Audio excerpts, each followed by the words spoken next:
नमस्कार, मैं हूं आपके साथ मेनका चौधरी। बात कर लेते हैं रूस की, जिसने यूक्रेन पर एक बार फिर हमला किया है और बहुत बड़ा हवाई हमला किया है। बीती रात ही रूस की सेना ने यूक्रेन पर 450 से ज़्यादा ड्रोन और 45 मिसाइलें दागी हैं और इस एयर स्ट्राइक में 7 लोगों की अभी तक की मौत की खबर है। कई लोग जख्मी हैं जिन्हें अस्पताल ले जाया गया। वहीं यूक्रेन का एनर्जी इंफ्रास्ट्रक्चर पूरी तरह से बर्बाद हो गया है, जिसे वापस ठीक करने में जुटे हैं यूक्रेन के अधिकारी। कीव, पोल्टावा और खार्किव शहर में रूस ने हमला किया है। यूक्रेन की सेना ने हवाई हमलों का जवाब दिया और कई ड्रोन और मिसाइलों को आसमान में ही नष्ट किया है। ये दावे किए गए यूक्रेन की सेना की ओर से। वहीं रूसी सेना के हमले से यूक्रेन के प्रमुख शहरों को नुकसान पहुंचा है। दनित्रो में बहुत ज्यादा नुकसान हुआ, जिसके कई वीडियोस अब वायरल हो रहे हैं। दनित्रो में अपार्टमेंट बिल्डिंग पर ड्रोन गिरा, 3 लोगों की यहीं पर मौत हो गई, 12 लोग जख्मी हुए हैं। वहीं जापोरिजिया में भी ड्रोन अटैक की चपेट में कई लोग आ गए, 3 लोगों की यहां पर भी जान गई है। खार्किव की बात की जाए तो एक शख्स की मौत की खबर खार्किव से। यूक्रेन की ऊर्जा मंत्री स्वेतलाना हेंचुक ने खुद इस बात की पुष्टि की है कि हवाई हमले से एनर्जी इंफ्रास्ट्रक्चर को नुकसान पहुंचा है। हालांकि इमरजेंसी टीम ने तुरंत ही बिजली ग्रिड को स्टेबल कर दिया, लेकिन पूरी तरह से ठीक होने में इसे लंबा वक्त लग जाएगा। आपको बता दें, इससे पहले फरवरी 2022 में सरकारी ऊर्जा कंपनी पर हमला हुआ था रूस की ओर से, लेकिन इस बार जो हमला हुआ है उसमें नुकसान बहुत ज्यादा हुआ है।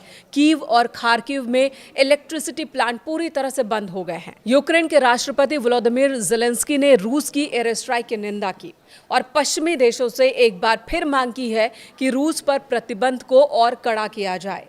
यूक्रेन का दावा है कि उसकी वायुसेना ने 406 ड्रोन और 9 मिसाइलों को आसमान में ही ढेर किया है, लेकिन 52 ड्रोन और 26 मिसाइलें 25 जगहों पर गिरी है, जिससे बहुत नुकसान हुआ है। खासकर क्रेमेंचुक और हॉरिशनी प्लावनी में नुकसान बहुत ज़्यादा हुआ। वहाँ पर बिजली की आपूर्ति पूरी तरह से ठप हो गई है।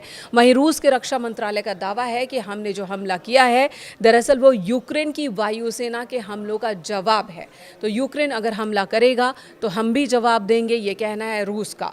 ज़ेलेंस्की ने डिमांड की है पश्चिमी देशों से कि रूस पर प्रतिबंध को और कड़ा किया जाए। अब देखने वाली बात होगी कि क्या पश्चिमी देश रूस पर कोई और प्रतिबंध लगाएंगे, किसी और तरह से अलग थलग करने की कोशिश करेंगे, क्योंकि अभी तक जितनी भी कोशिशें हुई हैं रूस को अलग थलग करने की, उसकी आर्थिक गतिविधियों पर रोक लगाने की, उसमें नाकाम साबित होते दिख रहे हैं पश्चिमी देश।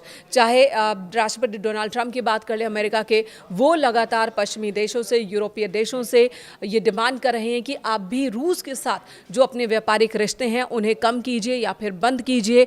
भारत पर, चीन पर लगातार ये दबाव बनाने की कोशिश कर रहे हैं कि रूस से आप कच्चे तेल का आयात कम कीजिए, ताकि रूस को आर्थिक तौर पर नुकसान पहुंचाया जा सके। राष्ट्रपति ट्रंप बार बार कह रहे हैं कि रूस को जो भी फायदा होता है व्यापार के जरिए, उन पैसों का इस्तेमाल यूक्रेन में अटैक पर ही रूस कर रहा है, लेकिन किसी भी धमकी का, किसी भी कदम का रूस पर असर होता अभी तक नहीं दिखा है। राष्ट्रपति पुतिन का साफ साफ कहना है कि रूस इस युद्ध को तभी रोकेगा जब उनकी शर्तों को माना जाएगा। यूक्रेन, नेटो देश, अमेरिका अगर रूस की शर्तों पर राजी होते हैं तभी वो यूक्रेन पर अटैक को रोकेगा।